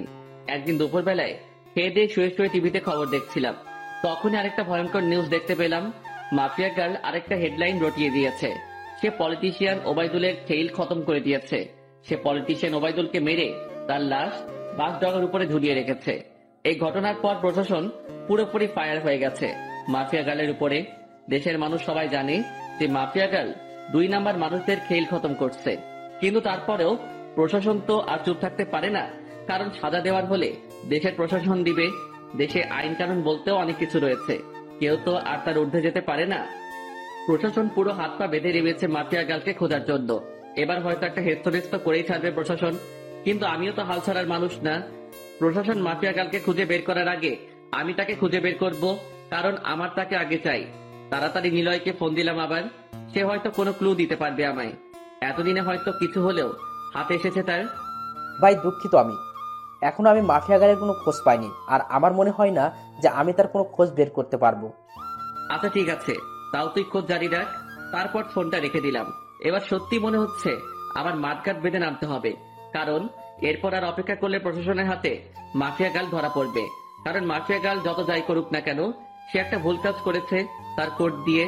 এটা দিয়ে মাফিয়া গার্লের সন্ধান বের হওয়ার 30% সম্ভাবনা রয়েছে। আমিও হয়তো চেষ্টা করলে বের করতে পারবো, কিন্তু আমার কাছে বর্তমানে এমন ভালো স্পিড ইন্টারনেট নাই। তো আমি আমার চাকুওয়ালা মাথা চালাবো। শান্ত মাথায় ভাবতে থাকলাম শুরু থেকে সবকিছু। আমার খোঁজ কত দূর গিয়েছে সবটাই আবার পুনরায় ভাবতে লাগলাম যে মাফিয়া গার্লের খোঁজ করায় কোনো দিকে কমতে রেখেছে কিনা, বা কোনো কিছু আমার থেকে ছুটেছে কিনা। তখন মাথায় আসলো রামিসার কথা। তাকে তো শুরুতে আমার একটু সন্দেহ হয়েছিল, কিন্তু এরপর তাকে আর ঘেটে দেখিনি। না, এবার রামিসাকে নিয়ে রিসার্চ করব, কিন্তু কোথা থেকে শুরু করব ভেবে পাচ্ছি না। এর মধ্যে মাফিয়া গার্ল আবারও লাইভে আসার ডেট দিল। হ্যাঁ পেয়েছি। এবার মাফিয়া গার্লে লাইভ করার সময় আমি রামিসার সাথে থাকবো। সে যদি মাফিয়া গার্ল হয় তাহলে তো তখন সে লাইভ করতে পারবে না, বা আমার সাথে সেই সময় থাকতে বাহানা দেখাবে। তখন সেটা দেখেই যা বোঝার বুঝে নিব। পরের দিন মাফিয়া গার্ল আগের টাইমের ন্যায় ঠিক 3টায় লাইভে আসবে বলেছে। এদিকে আমি রামিসাকে ফোন দিয়ে বলেছি যে সে যেন আগামীকাল দুপুর 3টায় আমার সাথে দেখা করে। একটা জরুরি কাজ আছে তার সাথে আমার, তাকে বিশেষ কিছু বলার আছে আমার। সে সরাসরি না করে দেয়। না, কাল দুপুর 3টায় আমার একটা বিশেষ কাজ আছে, তখন তোমার সাথে কোনোভাবেই আমি দেখা করতে পারবো না। রামিসার কথা শুনে খটকা লাগলো মনের ভিতরে। তার মানে কি আমার ধারণাই ঠিক? রামিসাই সেই ক্রিমিনাল যাকে পুরো দেশের প্রশাসন মিলে বাতি লাগিয়ে খুঁজছে। ও মাই গড, মাফিয়া গার্ল এতদিন আমার চোখের সামনে ছদ্মবেশ নিয়ে ঘুরছে, অথচ আমি তাকে চিনতেই পারিনি। না, এবার একটা হেস্তনেস্ত করতেই হবে। এবার রামিসাকে ধরার পালা এসে গেছে।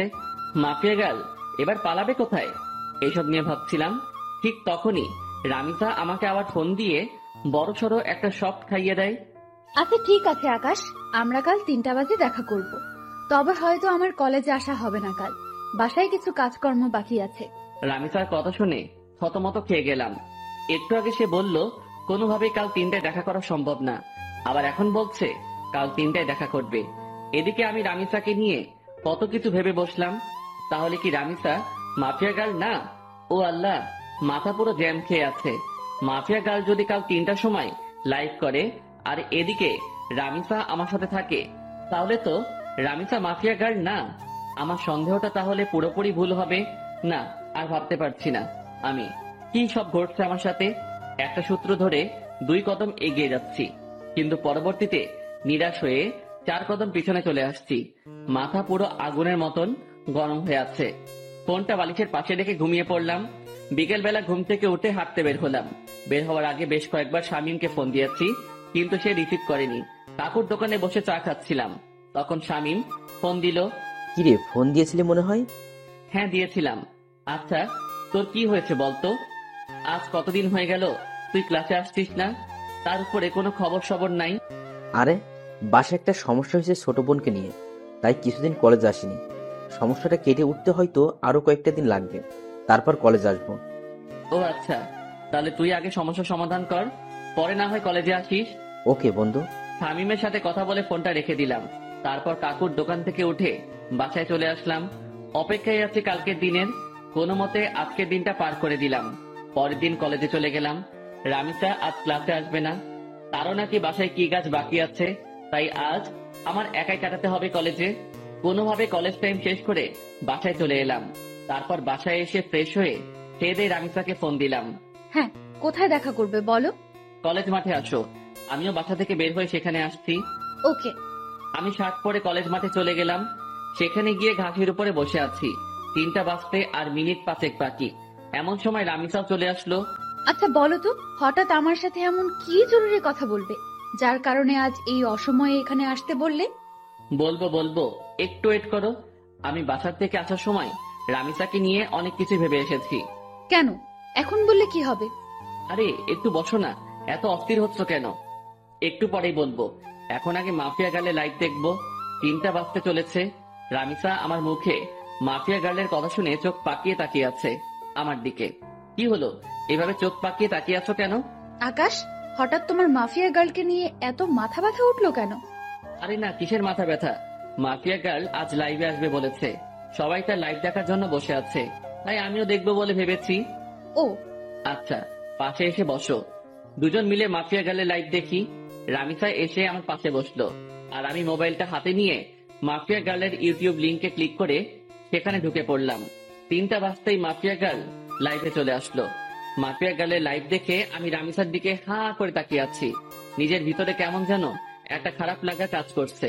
আমি রামিসাকে নিয়ে কত কি না ভেবে ফেলেছিলাম, কিন্তু পরিশেষে সবটাই মিথ্যা প্রমাণ হলো। আর সত্যি যদি রামিসা মাফিয়া গার্ল হতো, তাহলে সে লাইভে আসতে পারতো না এই সময়ে। কারণ রামিসা আমার পাশে বসে আছে। সে একই সময় 2 জায়গায় 2 রকম কর্মকাণ্ড কি করে করবে? দেখ, নিজের উপরে চরম লেভেলের রাগ হচ্ছে। সিধা সাদা একটা মেয়েকে নিয়ে আমি কত বাজে ভাবনা করেছি। এই কি হলো, তোমার মন কোন দিকে? হ্যাঁ, তুমি না বললে মাফিয়া গার্লের লাইভ দেখবে? সে তো লাইভে এসে বকবক করছে, কিন্তু তোমার তো কোনো খবরই নাই। রামিসার ডাকে হুঁশ ফিরে আসলো। দেখবো তো। তারপর মাফিয়া গার্লের লাইভ দেখায় ফোকাস করলাম। সে তার ইন্ট্রোডাকশন নিয়েই যাচ্ছে। আমি আপনাদের আগেও বলেছি, এবারও বলছি, আমার কোনো খারাপ মাকসাদ নেই। আমার মূল মাকসাদ হচ্ছে যারা দেশের নাম বেঁচে বেঁচে খায় তাদের হাতে হারিকেন ধরিয়ে দেওয়া, আর আমি সেটাই করছি। শুধু তাই নয়, এবার দেশের মধ্যে যত কয়টা গ্যাংস্টার টিম আছে তাদের সব কয়টাকে আমি মৃত্যুর চৌকাঠেয় পৌঁছাই দিব। শান্তশিষ্টভাবে দেশ চলবে, কোনো ধরনের টিম আর থাকবে না। মাফিয়া খুফিয়া সব আমি ধুলোয় মিশিয়ে দিব। আর আগুন, আপনার মুখোমুখি হওয়ার ইচ্ছা আমার বহুদিন আগে থেকেই, অনেক আগ থেকেই শুনে এসেছি আগুনের নাম। যেই আগুন নাকি সত্যি এক সময়ের খতরনাক খেলাড়ি ছিল, যার নাম শুনলে এখনো নাকি অনেকের প্যান্ট ঢিলা হয়ে যায়। আমি চাই আপনার মুখোমুখি হতে, আমি চাই মানুষরূপী আগুনটাকে নিজের চোখে দেখতে। সো আপনি আমার মনের খয়াসটা পূরণ করে দিন। না হয় আমার যদি আপনাকে খুঁজে বের করতে হয়, সেদিন কিন্তু বাঘে সিংহের লড়াই হয়ে যাবে। সেদিন কিন্তু নিজের ক্রোধকে দমিয়ে রাখতে পারবো না। সেদিন নির্ঘাত আপনি আমার হাতে মারা পড়বেন। এটা কোনো হুমকি না, তবে হুমকির চাইতেও কম না। আপনি হতে পারেন এক সময়ের সর্বসেরা খিলাড়ি, কিন্তু মাথায় রাখবেন বর্তমান সময়ের নাম করা মাফিয়া গার্ল আমি। সো ভালোই ভালোই আপনার দর্শন করিয়ে দিন। এবারের মতন লাইফ সমাপ্ত করলাম। তারপর মাফিয়া গার্ল লাইভ কেটে চলে গেল, কিন্তু আমার মাথায় তো পুরো দাও দাও করে আগুন জ্বলতে শুরু করলো মাফিয়া গার্লের কথা শুনে। সত্যি, এখন যদি মাফিয়া গার্লকে চোখের সামনে পেতাম, তাহলে হয়তো তার মন্ডিটা আলাদা করে ফেলতাম। রাগে নাক কান দিয়ে ধোয়া বের হচ্ছে। আই আকাশ, কি হলো তোমার? তোমার চেহারার 12টা বেজে আছে কেন? আরে না, তেমন কিছুই না। আচ্ছা ঠিক আছে, কিন্তু প্লিজ আমায় জরুরি কি কথা বলতে ডেকেছো সেটা প্লিজ বলো। আমার তাড়াতাড়ি বাসায় যেতে হবে। রামিসার কথা শুনে বিপাকে পড়ে গেলাম। আল্লাহ, এখন রামিসাকে কি বলবো আমি? কারণ তাকে তো পরীক্ষা করার জন্য ডেকেছিলাম, কিন্তু সে তো পরীক্ষায় পাশ করেছে, আর আমার ধারণা মিথ্যা প্রমাণ হয়েছে। কি হলো, কথা বলছো না যে? আসলে রামিসা, তোমায় ডেকেছিলাম কেন জানি বলে মাথায় চুলকাতে শুরু করলাম। হ্যাঁ, কেন বলো? আসলে রামিসা প্লিজ, আমি তোমায় অনেক বেশি ভালোবাসি। তোমায় ছাড়া আমার থাকতে কষ্ট হয়। প্লিজ তুমি আমায় অ্যাকসেপ্ট করে নাও এখনই। আমার আর থাকতে ইচ্ছে করে না একা একা। গটগট করে বানিয়ে বানিয়ে অনেকখানি কথা বলে দিলাম। বানিয়ে বানিয়ে বলতে কথাগুলো সত্য, কারণ আসার সময় ভেবে এসেছিলাম যে রামিসা যদি মাফিয়া গার্ল না হয়, তাহলে তার হাত আমি শক্ত করে সারা জীবনের জন্য ধরে বসবো। আকাশ, এটা বলতে তুমি আমাকে এখানে ডেকেছো? হ্যাঁ। আমি না তোমায় বললাম যে আমার সময় চাই? আমার মন সাড়া দিলে আমি তোমায় বলবো। প্লিজ রামিসা, এখন রাজি হয়ে যাও। সময় নিও না আর। তুমি বোঝো না কেন আমার খুব কষ্ট হয় তোমাকে ছাড়া। আমার তোমাকে চাই। প্লিজ রাজি হয়ে যাও না। Please please please. আচ্ছা আচ্ছা, থামো, যাও, রাজি হব, কিন্তু তার আগে তোমাকে আমার একটা কথা দিতে হবে। কি কথা? যত যাই হোক না কেন, কোনো দিন তুমি আমার হাত ছাড়তে পারবে না, কোনো দিন তুমি আমায় ভুল বুঝতে পারবে না। সব সময় আমার পাশে ছায়ার মতন থাকতে হবে তোমাকে। যত বিপদ আপদে আসুক না কেন, আমাকে কখনো একা লড়াই করার জন্য ছাড়তে পারবে না তুমি। তুমিও আমার সাথে সেই লড়াইয়ে সামিল হবে। পারবা এসব কথা রাখতে? রামিসা, আমি তোমার সব কথা রাখতে পারবো। নিজের জীবনে সবটুকু দিয়ে তোমায় আমি আগলে রাখবো। দুনিয়ার কোনো শক্তি আমার থেকে তোমাকে আলাদা করতে পারবে না। আমি আমার সবটা দিয়ে তোমায় রক্ষা করব। কোনো বিপদ আসলে তোমাকেও লাগবে না। তার মোকাবেলা আমি আকাশ একাই করব। কথা দিলাম তোমায়। এমন একটা মানুষই চেয়েছিলাম আমি জীবনে। প্লিজ, তুমি আমায় কখনো ছেড়ে যেও না। না, কলিজা ছেড়ে যাব না বলে রামিসাকে নিজের বুকে টেনে নিলাম। আর একটা কথা, প্লিজ আকাশ, তুমি আমায় জীবনের সমস্ত অন্ধকার দূর করে দিয়ে আলোয় ভরিয়ে দিও। হ্যাঁ কলিজা, সব অন্ধকার দূর করে দিয়ে তোমার জীবন আলোয় ভরিয়ে দিব আমি। রামিসা আর কোনো কথা বলল না। সে আমার বুকে চুপচাপ পড়ে আছে। অনেকটা সময় দুজন এভাবে ঘাসের উপরে বসেছিলাম আমরা। তারপর সেখান থেকে উঠে এলাম। আকাশ, আমার তাড়াতাড়ি বাসায় যেতে হবে। আচ্ছা চলো, তোমায় ছেড়ে দিয়ে আসি। না, তা লাগবে না, তুমি বাসায় চলে যাও, আমি একা একা যেতে পারবো। আচ্ছা ঠিক আছে। তারপর রামিসাকে গাড়িতে তুলে দিয়ে আমি বাসায় চলে এলাম। খুব খুশি লাগছে আজকে। বাসায় এসে হাত মুখ ধুয়ে কিছু খেয়ে নিলাম। তারপর ফোনটা হাতে নিয়ে শুয়ে শুয়ে ফেসবুকিং করছি। তখনই লক্ষ্য করলাম কেউ একজন আবারও আমার ফেসবুক আইডি হ্যাক করার চেষ্টা করছে। আমি শিওর যে এটা মাফিয়া গার্লের কাজ। মেজাজটা আবারও বিগড়ে গেল। এই মাফিয়া গার্লকে পেলে যে আমি কি করব তা আল্লাহ ভালো জানে। কিন্তু দুঃখের বিষয়, তাকে তো আমি ধরতেই পারছি না। তখন একটা বুদ্ধি মাথায় আসলো। সাথে সাথে ফেসবুক থেকে সমস্ত সিকিউরিটি হাটিয়ে ফেললাম আমার। এবার আমি মন থেকে চাইছি যে মাফিয়া গার্ল আমার আইডি হ্যাক করুক। কারণ গতবার যখন মাফিয়া গার্ল আমার আইডি হ্যাক করে, তখন তার থেকে আমি আইডি উদ্ধার করার সময় একটা জিনিস লক্ষ্য করেছিলাম, যে লগইন এন্ড সিকিউরিটিতে ব্রাউজারের লোকেশন একবার এক জায়গায় দেখাচ্ছিল। কতক্ষণ ফিনল্যান্ড, কতক্ষণ সুইজারল্যান্ড, কতক্ষণ ফিলিস্তিন। মোট কথা সেকেন্ড 2 বার তার লোকেশন পরিবর্তন হচ্ছিল। কিন্তু তখন আমি একটা বোকামো করেছিলাম। আমি চাইলে তখনই তার লোকেশন বের করতে পারতাম।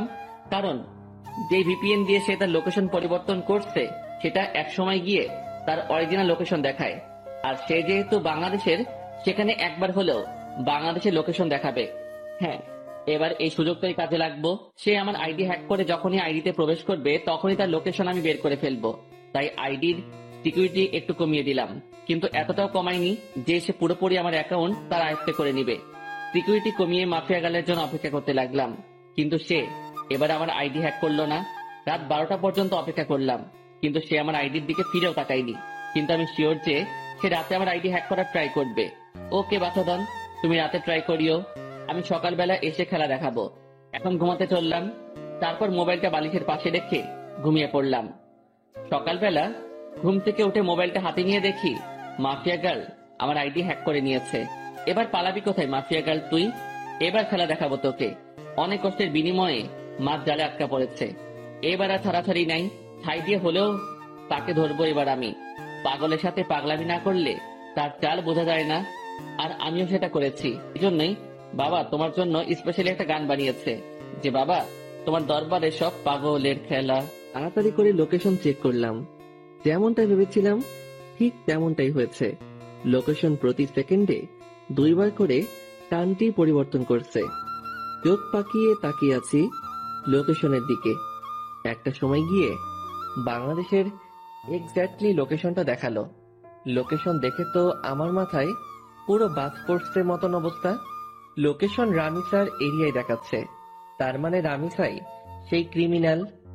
সরি, রামিসা না ঈশিতা।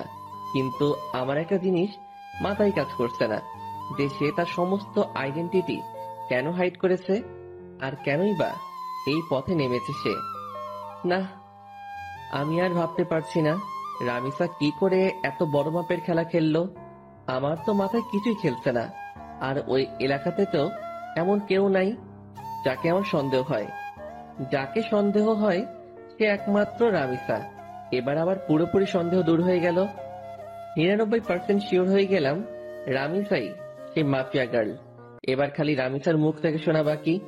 তাড়াতাড়ি উঠে ফ্রেশ হয়ে নাস্তা করে সেই লোকেশনে চলে গেলাম। আজ হয়তো আর কলেজে যাওয়া হবে না। সেখানে গিয়ে চিরুনি তল্লাশি চালালাম। ঠিক তখনই রামিসা আমায় ফোন দিল। আকাশ, কোথায় তুমি? আজ কি কলেজে আসবে না? হয়তো আসবো না, কারণ বিশেষ একটা কাজে এসেছি একটা জায়গায়। কিসের বিশেষ কাজ আকাশ? মাফিয়া গার্লকে ধরে ফেলেছি আমি। কি আকাশ, কি সব বলছো তুমি উল্টাপাল্টা? হ্যাঁ, তোমার কি মাথা ঠিক আছে? হ্যাঁ, আমার মাথা ঠিক আছে। মাফিয়া গার্লকে দেখার অনেক দিনের ইচ্ছা আমার। আমি তাকে ধরতে সক্ষম হয়েছি। আকাশ, আমি বারণ করছি, তুমি কোনো মাফিয়া টাফিয়া গার্লের পেছনে ছুটবে না। সে অনেক খতরনাক, যে কোনো সময় তোমার ক্ষতি করে দেবে সে। রামিসা বাবুনি, আমায় নিয়ে তুমি ভয় পেও না। আমিও এতটা কাঁচা খেলোয়াড় না। আকাশ, আমি তোমায় বারণ করেছি, তো সব কিছুই তুমি করতে যাবে না। আর তুমি এখন যেখানেই আছো সেখান থেকে সোজা কলেজে আসবে। ওকে, ঠিক আছে। তারপর ফোনটা রেখে দিয়ে রামিসার এলাকা থেকে কলেজে চলে গেলাম। যদিও কলেজে যাচ্ছি, কিন্তু ক্লাস আর করা হবে না, কারণ কলেজ করার প্রিপারেশন নিয়ে ঘর থেকে বের হইনি আমি। তাই আজ ক্লাস করব না। কলেজে গিয়ে রামিসার সাথে কথা বলে চলে আসবো। কলেজের সামনে পৌঁছে গিয়েছি প্রায়। ভিতরটা ধুপধুপ করছে। আমি কি সরাসরি রামিসাকে জিজ্ঞেস করব নাকি চুপচাপ হয়ে থাকবো, সেটা নিয়ে দ্বিধাদ্বন্দ্বে আছি।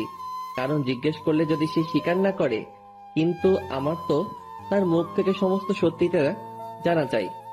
অনেকটা সময় ভেবে একটা সিদ্ধান্ত নিলাম, না, কিছুই জিজ্ঞেস করব না। মোটামুটি যখন শিওর আমি, তখন আরেকটু সময় অপেক্ষা করি। তারপর মাছ নিজেই বড়শিতে এসে ধরা দিবে। কলেজে চলে এসেছি।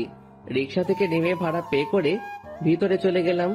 ক্লাস শুরু হয়ে গিয়েছে, কিন্তু রামিসা এখনো ক্লাসে যায়নি। সে গেটের সামনে দাঁড়িয়ে আছে আমার জন্য। আসতে এত সময় লাগে তোমার? হ্যাঁ, আরে রিক্সা পেতে একটু দেরি হয়ে গিয়েছিল। হয়েছে, চলো এবার। কোথায় যাব? আর তুমি ক্লাসে যাওনি কেন? আজ ক্লাস করব না, তোমার সাথে বসে বসে আড্ডা দিব। আচ্ছা চলো, দুজনে গিয়ে কলেজের পাশে একটা ফাঁকা জায়গা আছে, সেখানে গিয়ে বসলাম। রামিসা আমার কাঁধে মাথা রেখে হেলান দিয়ে বসে আছে। আকাশ প্লিজ, তুমি মাফিয়া গার্লের খোঁজ করা ছেড়ে দাও। আমি শুনেছি সে অনেক খতরনাক। সে যদি তোমার ক্ষতি করে দেয়, প্লিজ তুমি মাফিয়া গার্লের খোঁজ করা ছেড়ে দাও।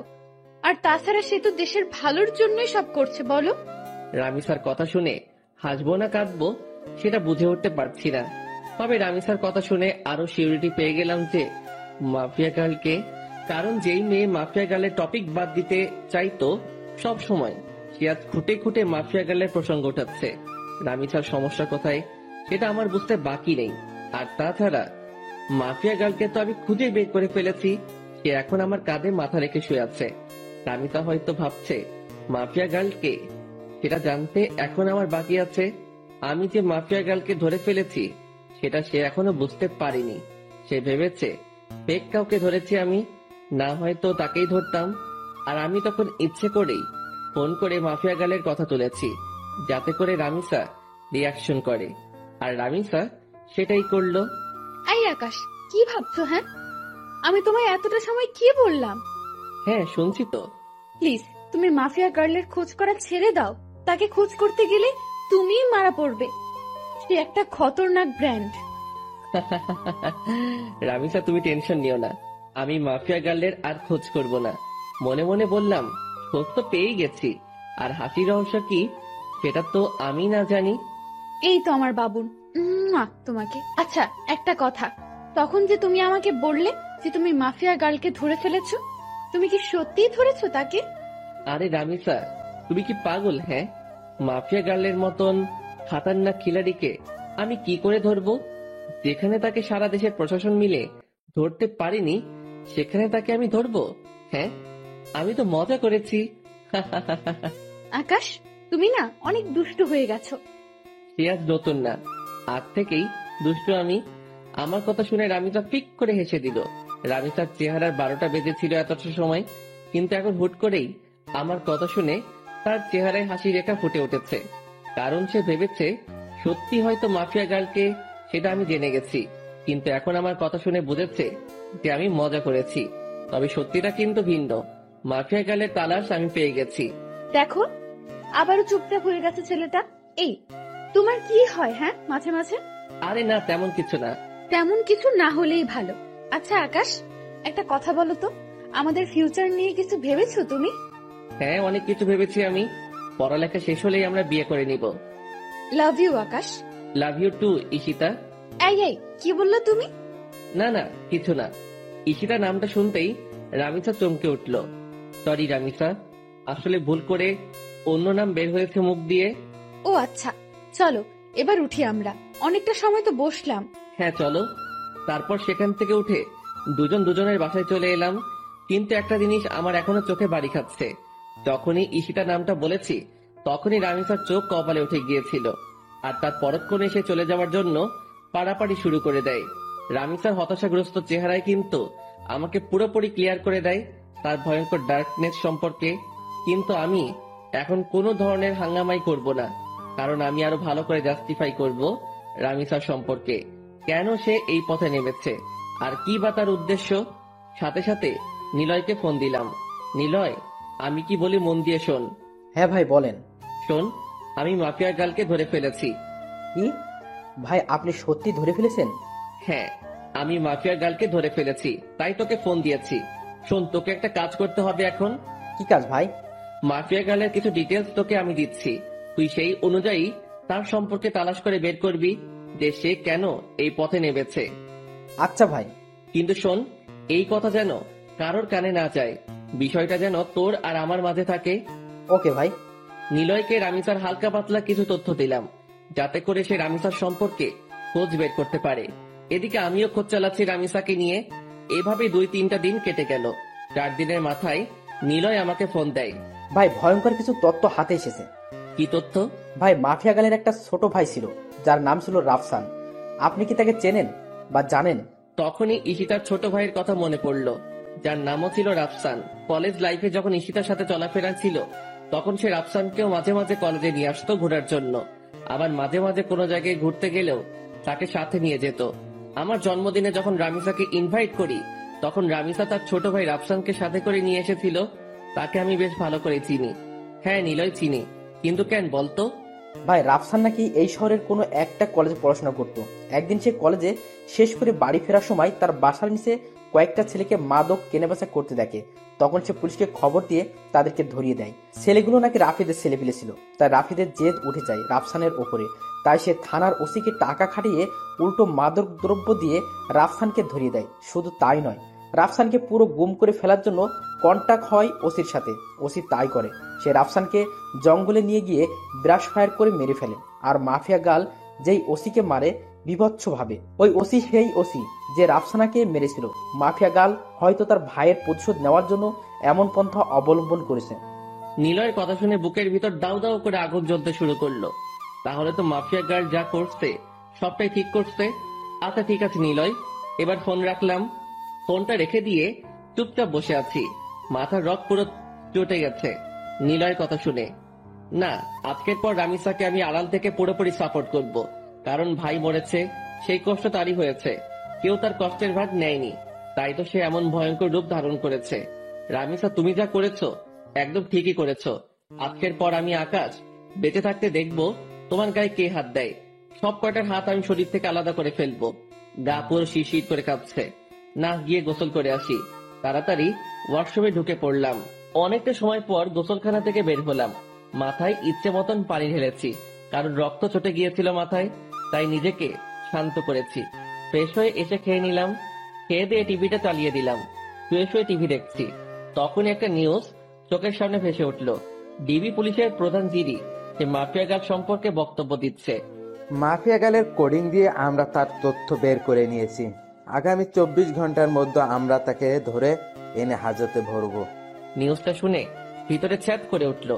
কি, তোরা 24 ঘন্টার মধ্যে মাফিয়া গালকে ধরবি? আমি আকাশ বেঁচে থাকলে দেখবো তোরা কি করে মাফিয়া গালকে গ্রেপ্তার করিস। সাথে সাথে টিভি অফ করে দিয়ে রামিসাকে ফোন দিলাম। সে ফোন রিসিভ করলো না। বেশ অনেক কয়বার ফোন দিয়েছি, কিন্তু সে রিসিভ করেনি। এইভাবে রাত হয়ে গেল। পরে সে নিজেই আমায় ফোন দিল। আকাশ সরি, আসলে অনেকটা ঝামেলার মধ্যে আছি, প্লিজ তুমি কিছু মনে করিও না। কাল কলেজে আসলে কথা হবে। আচ্ছা ঠিক আছে, সাবধানে থেকো। আমি কথা শেষ করার আগেই রামিসা ফোনটা কেটে দিল। রামিসার আচরণে খুব টেনশন হচ্ছে, হয়তোবা সেও এই নিউজটা দেখেছে, তাই সে এমন ভয়ে আছে। না হলে হয়তোবা অন্য কোনো ঝামেলা হয়েছে। ধ্যাত মাথায় কিছুই কাজ করছে না। কখন যে সকাল হবে সেই অপেক্ষায় আছি। কোনোভাবে রাতটা পার করে দিলাম। সকালে কলেজে গিয়ে দেখি রামিসা 8 থেকে কলেজে এসে পড়েছে। তাকে দেখে খুব চিন্তিত লাগছে। রামিসা, তুমি কি কোনো কিছু নিয়ে চিন্তিত? না না, আমি কিছু নিয়েই চিন্তিত না। প্লিজ তুমি ক্লাসরুমে চলো, আমার এখানে দাঁড়িয়ে থাকতে খুব ভয় হচ্ছে। আরে পাগল, কিসের ভয়? হ্যাঁ প্লিজ তুমি ক্লাসের ভিতরে চলো না। আচ্ছা বাবুন, চলো। ক্লাসরুমের ভিতরে আসলাম রামিসাকে নিয়ে। সে হুট করে আমায় জড়িয়ে ধরে কান্না শুরু করে দিল। ওকে কিছু বলতে যাব, ঠিক সেই সময় হট্টগোলের আওয়াজ কানে ভেসে আসলো। সাথে সাথে জানালা দিয়ে বাহিরে কি হয়েছে দেখার চেষ্টা করলাম। বাহিরে দেখেই তো চোখ পুরো কপালে উঠে গেল।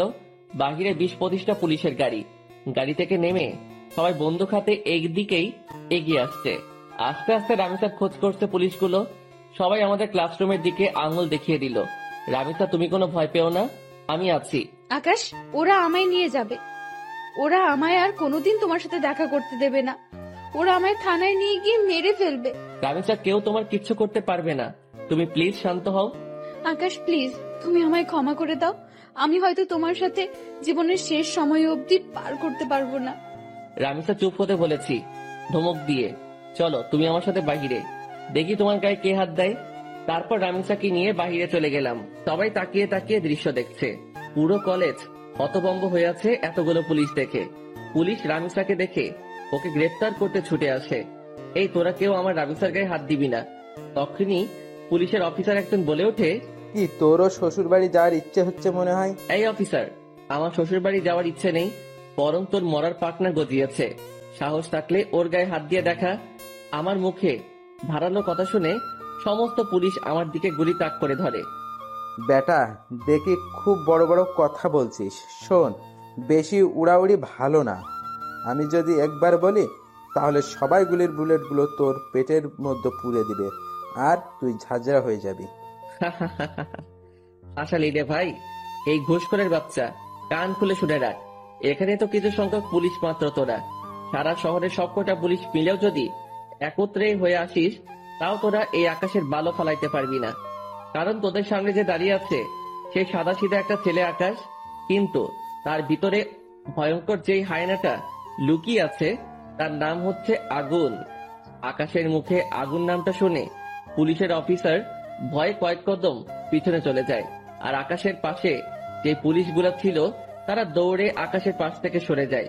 সবাই যেন কোন এক ভয়ঙ্কর হায়নার সামনে পড়ে গেছে, যার রক্তের নেশা একবার উঠলেই পুরো দুনিয়াদারি শ্মশানঘাট বানিয়ে ফেলবে।